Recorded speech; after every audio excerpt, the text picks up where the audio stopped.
नमस्कार। आज हम बात करेंगे, देखो जो वरिष्ठ अध्यापक मतलब सेकंड ग्रेड है ना, टीचर एसएसटी सब्जेक्ट की, जिसमें जो समाजशास्त्र से संबंधित जो क्वेश्चन जैसे जो भी जितने आए हैं ना, उनकी बात करेंगे। क्योंकि देखो ये प्रश्न जो है वापस से मतलब लोट फिर बदल करके यही क्वेश्चन वापस से आ जाते हैं।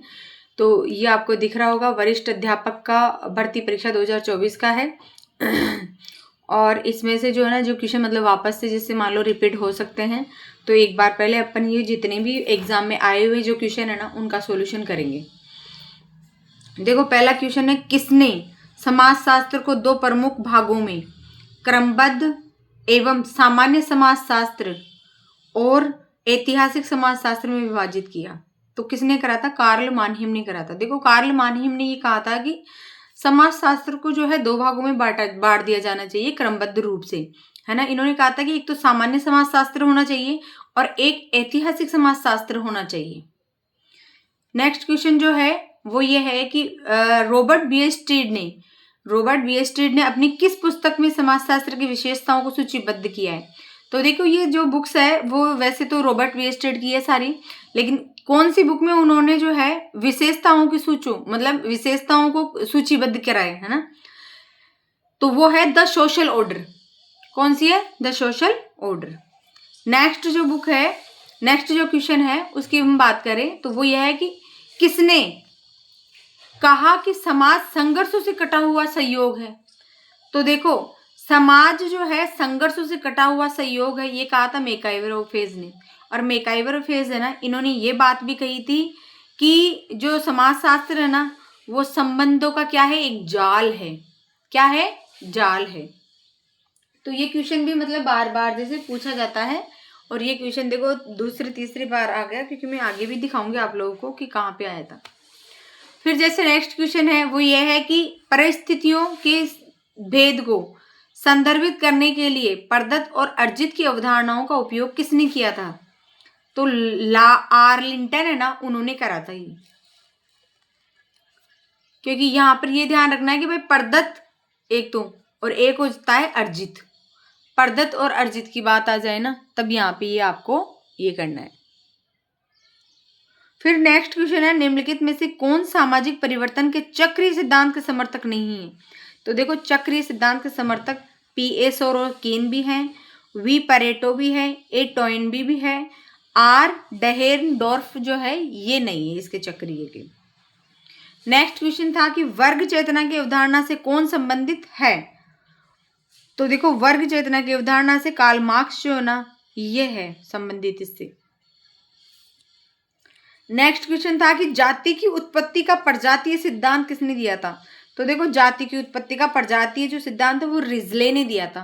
किसने दिया था? रिजले ने।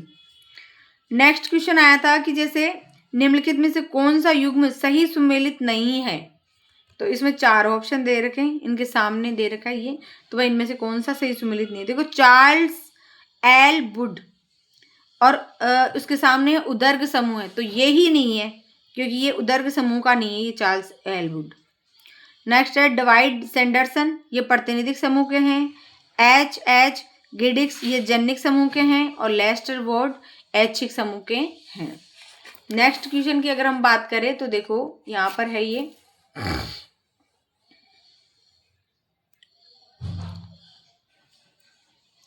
टीके ओमान ने सांप्रदायिकता के किस आयाम का सुझाव नहीं दिया था? तो किसका नहीं दिया था? देखो इन्होंने पृथकतावादी का भी दिया था, पलायनवादी का भी दिया था, आत्मसातकरणवादी का भी दिया था, गैर कल्याणकारीवादी का इन्होंने नहीं दिया था। ठीक है। नेक्स्ट क्वेश्चन है, गिलिंस ने किस कारक को गरीबी के लिए प्रमुख रूप से उत्तरदायी सूचीबद्ध नहीं किया? तो वो है बढ़ती जनसंख्या को नहीं करा था इन्होंने व्यक्ति की असमर्थता को करा था, प्रतिकूल प्राकृतिक दशाओं को करा था, धन का कुवितरण भी करा था। ठीक है, तो इसको नहीं करा था। फिर नेक्स्ट है, भ्रष्टाचार निवारण अधिनियम किस वर्ष लागू हुआ है? तो भ्रष्टाचार निवारण अधिनियम किस वर्ष लागू हुआ है? 1988 में लागू हुआ भ्रष्टाचार निवारण। फिर उसके बाद में है, किस दिन को विश्व एड्स दिवस के रूप में मनाया जाता है? तो 1 दिसंबर जो है इसको मनाया जाता है विश्व मतलब एड्स दिवस के रूप में। उसके बाद में है ये हो ही गया विश्व एड्स दिवस के रूप में। जातिवाद को समाप्त करने के लिए अंतरजातीय विवाह को और अधिक लोकप्रिय बनाया जाना चाहिए। ये सुझाव किसने दिया था? तो ये जीएस घुरिये ने दिया था। नेक्स्ट क्वेश्चन आया था कि किस आश्रम में देव ऋण, ऋषि ऋण, पितृ ऋण के चुकाने की व्यवस्था होती है? तो ये गृहस्थ आश्रम है ना, मतलब 4 अवस्थाएं है ना, जैसे पहली होगी ब्रह्मचर्य, दूसरी हो गई ये कौन सी गृहस्थ आश्रम, तीसरी होगी ये वानप्रस्थ आश्रम और चौथी होगी ये संन्यास आश्रम। ठीक है, तो इसमें देव ऋण और ये सारे जो ऋण चुकाए जाते हैं ना, ये गृहस्थ आश्रम में चुकाए जाते हैं। नेक्स्ट क्वेश्चन आया था किसके अनुसार धर्म क्रिया एक तरीका है और साथ ही विश्वासों की एक व्यवस्था भी? धर्म एक समाज शास्त्रीय घटना के साथ साथ व्यक्तिगत अनुभव भी है। तो मेलोनोवस्की के अनुसार। अब नेक्स्ट आगे देखेंगे हम, जैसे इसमें कि आगे और कौन कौन से क्वेश्चन आए हैं। नेक्स्ट जो क्वेश्चन आया था वो ये था कि इधर ये सूची दे रखी थी पीएन प्रभु के अनुसार, उनके अनुसार धर्म, अर्थ, काम, मोक्ष, और इधर सूची दे रखी थी मिलान करने की।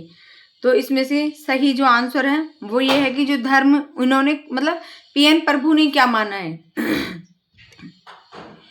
तो धर्म तो उन्होंने माना था नैतिकता, पहले में तीसरा हो जाएगा।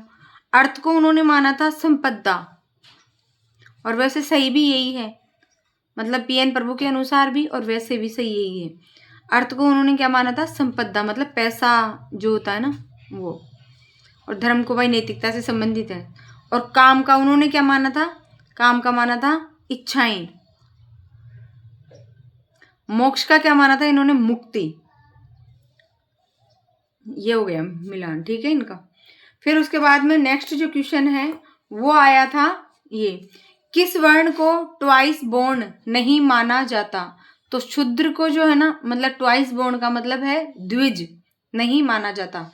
तो शूद्र जो है ना उसको नहीं माना जाता, और बाकी ब्राह्मण, क्षत्रिय, वैश्य इन सबको माना जाता है। भाई देखो, ये देखो क्वेश्चन ऐसे कैसे आया था, है ना, बिल्कुल ही इजी क्वेश्चन था कि किस वर्ण को ट्वाइस बोर्न नहीं माना जाता?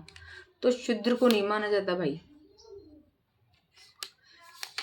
एक ये डेफिनेशन आई थी कि किसने परिभाषित किया है कि परिवार बच्चों की उत्पत्ति एवं पालन पोषण की व्यवस्था करने हेतु पर्याप्त रूप में निश्चित और स्थायी यौन संबंध से परिभाषित एक समूह है? तो मैकाइवर और फेस ने कही थी।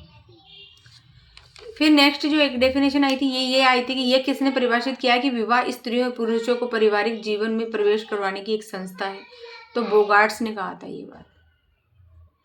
तो बहुत तो जैसे टफ पेपर था, क्योंकि ये डेफिनेशन वगैरह जो है, मतलब जैसे जो नॉर्मली डेफिनेशन आती है ना वो नहीं आकर के जैसे बहुत डीपली आया था पेपर। अभी जैसे नॉर्मल में तो देखो जैसे ये वाले क्वेश्चन आ जाते हैं, समाजशास्त्र का उद्भव कब हुआ 1838 में, और जैसे बियर स्ट्रीट की एक डेफिनेशन है, समाजशास्त्र एक लंबा अतीत रहा लेकिन इतिहास काफी छोटा। समाजशास्त्र सामाजिक संबंधों के स्वरूपों का अध्ययन है, ये बात किसने कही थी? आर.एम. मैकाइवर फेज ने कही थी। सामाजिक स्थितिकी व सामाजिक गति की समाजशास्त्र की 2 शाखाएं हैं, किसने कहा था? कॉम्टे ने। मतलब कॉम्टे ने कहा था कि भाई समाजशास्त्र जो है ना सामाजिक स्थितिकी की और सामाजिक गतिकी की शाखाएं हैं। मतलब 1919 में किसने बंबई विश्वविद्यालय में समाजशास्त्र का अध्यापन किया था? तो पैट्रिक गेट्स ने कहा था। पर देखो थोड़ा पेपर टफ ही था। अब ये देखो, ये संस्कृत डिपार्टमेंट में जो पेपर आया था ना उसकी बात कर रहे हैं। उसमें जो पेपर आया था ना उसकी एसएसटी में, उसमें आया था ये वाला पहला क्वेश्चन था, योगेंद्र सिंह के अनुसार निम्नलिखित में से कौन सा जातीय व्यवस्था में परिवर्तन का कारण नहीं है? तो परिवर्तन का कारण कौन सा नहीं है? योगेंद्र सिंह के अनुसार पूछ रहा है वो। तो निजीकरण ये जो है ना ये कारण नहीं है, और बाकी नगरीकरण, आधुनिकीकरण, औद्योगिकरण ये सब तीनों कारण है। नेक्स्ट क्वेश्चन आया था कि सांप्रदायिकता के निम्नलिखित आयामों का सुझाव किसने दिया था? सात्मीकरणवादी। मतलब ये जो सुझाव थे ना ये किसने दिए थे? तो सांप्रदायिकता के सात्मीकरणवादी, कल्याणवादी, प्रतिपक्षी, प्रतिशोधवादी, अलगाववादी, पृथकतावादी, ये किसने दिए थे? ये टेके ओमान ने दिए थे भाई। तो टेके ओमान सात्मीकरण, सात्मीकरणवादी, कल्याणवादी, प्रतिपक्षवादी, प्रतिशोधवादी, अलगाववादी, पृथकतावादी। ऐसे याद कर लो इसको। हिंदू धर्म की पुरुषार्थ व्यवस्था किस पुरुषार्थ को अंतिम लक्ष्य माना गया है? तो अंतिम लक्ष्य देखो, पहला तो हो गया कौन सा? धर्म, अर्थ, काम, और लास्ट का कौन सा हो गया? मोक्ष। तो लास्ट का क्या है? ये मोक्ष है, ये वाला। निम्नलिखित में से कौन सी अवधारणा दुनिया पर आलोचनात्मक दृष्टि को प्रस्तुत करती है, जिसमें प्रत्येक सामाजिक प्रघटना को एक व्यापक सामाजिक संदर्भ में देखा जाता है, समाजशास्त्रीय परिप्रेक्ष्य में देखा जाता है? नेक्स्ट है, मान लीजिए एक व्यापारी है, वह व्यापारी होने के नाते ग्राहकों, एजेंटों, आयकर अधिकारियों तथा व्यापार यूनियन के संपर्क में आता है। अतः इन सबसे व्यवहार करने में जो भूमिका करने का प्रतिमान है वह है भूमिका प्रतिमान, ये वाला। निम्नलिखित में से किस समाजशास्त्री ने समाजशास्त्र को समाज के समग्र स्वरूप का क्रमबद्ध अध्ययन एवं व्याख्या करने वाला विज्ञान माना है? तो एच गिडिक्स ने माना है, ठीक है, एच गिडिक्स ने माना है। फिर है नेक्स्ट क्वेश्चन, निम्नलिखित में से कौन सा HIV का टेस्ट नहीं है?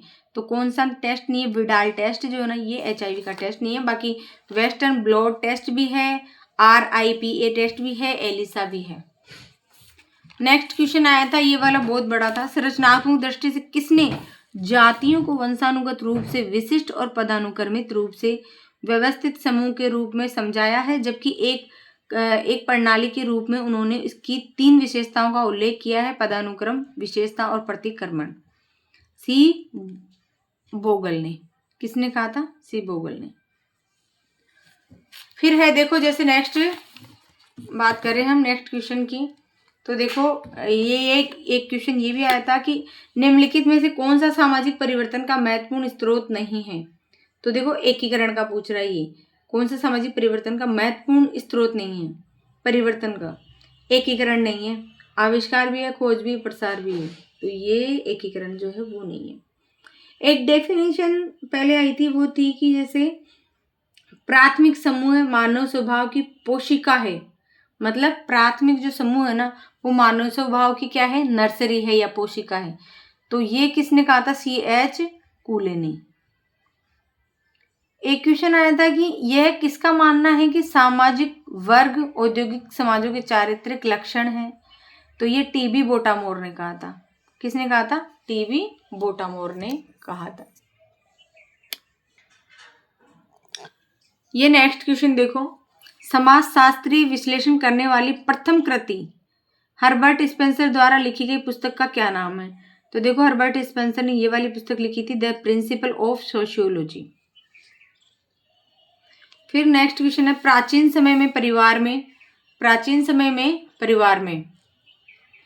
में संतान उत्पत्ति के उद्देश्य से स्त्री को अपने पति के अतिरिक्त किसी अन्य पुरुष के साथ यौन संबंध बनाने स्थापित करने की अनुमति को क्या कहा गया है? तो इसको नियोग प्रथा कहा गया है। मतलब जैसे पहले पति अगर मर जाता था ना, तो उसको जैसे भाई मान लो वहाँ उस घर से बेघर नहीं करा जाए, तो उसको दूसरे पुरुष के साथ संबंध बनाने के लिए कहा जाता था, तो उस प्रथा को नियोग प्रथा कहते हैं। किसने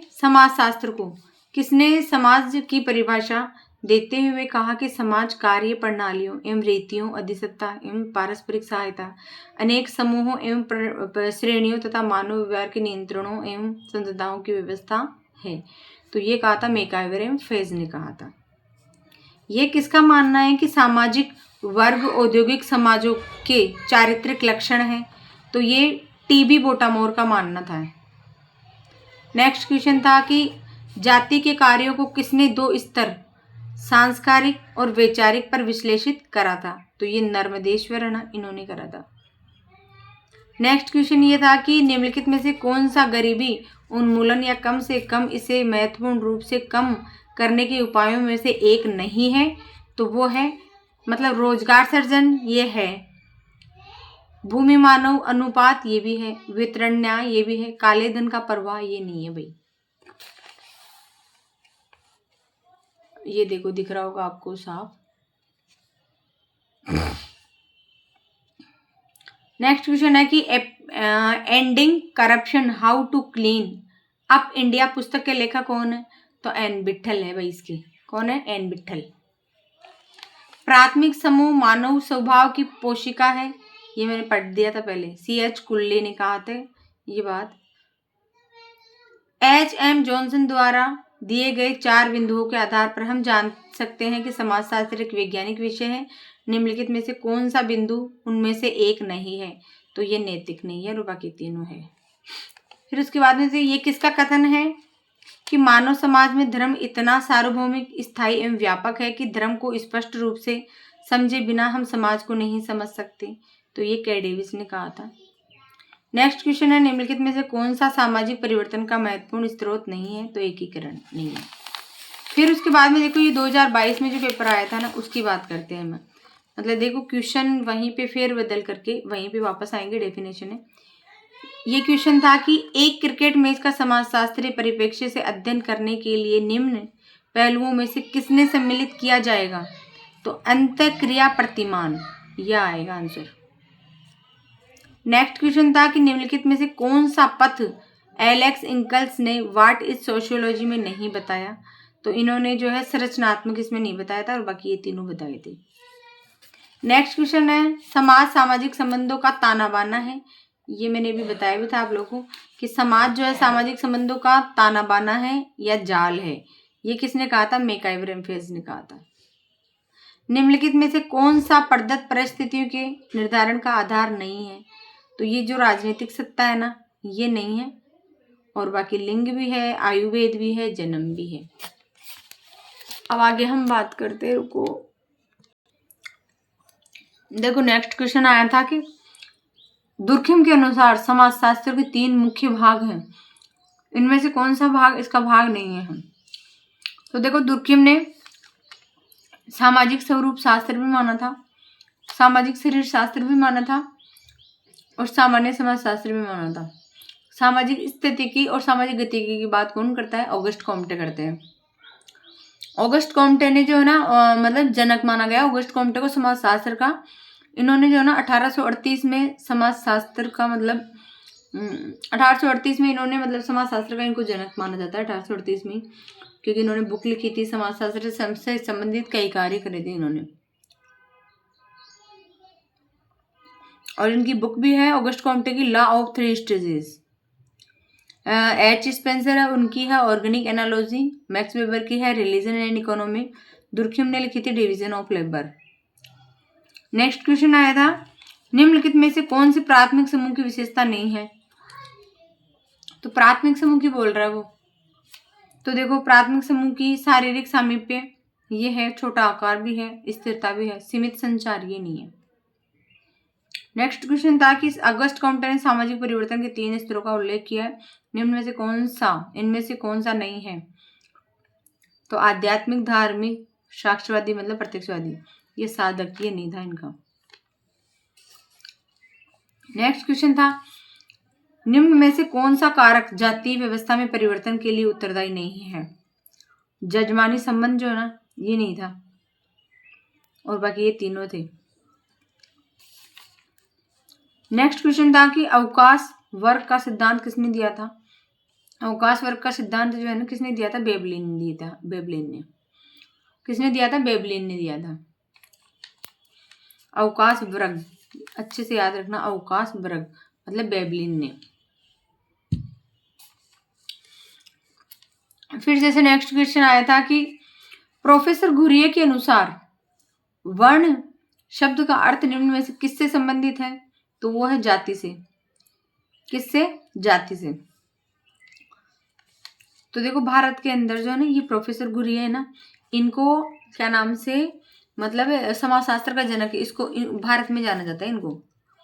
ये क्वेश्चन आ जाएगा जी किसी भारत के अंदर जो है किसको जनक माना जाता है समाजशास्त्र का? तो GS घुरिये को ही माना जाता है, क्योंकि समाजशास्त्र का जो है ना 1914 में आगमन हुआ था भारत में और ये जनक थे। मतलब इन्होंने क्या स्वतंत्र रूप से जो समाजशास्त्र को स्वतंत्र रूप से अपनाया भी था और इसका विकास भी करा था। और इन्होंने जो है ना 5 किताबें लिखी है इन्होंने, GS घुरिये ने समाजशास्त्र के ऊपर। पहली तो वो है कल्चर एंड सोसाइटी, दूसरी है वैदिक इंडिया, तीसरी है द इंडियन साधु, चौथी है सिटीज एंड सिविलाइजेशन और पांचवी है कास्ट क्लास एंड ऑक्यूपेशन। ठीक है, नेक्स्ट बात करें हम, भारत में जाति के संबंध में निम्नलिखित में से कौन सा कथन सत्य है? तो कौन जाति के संबंध में कौन सा है? जाति संस्तरण का आधार आनुष्ठानिक है, तो यही है सर। नेक्स्ट क्वेश्चन जो है ना,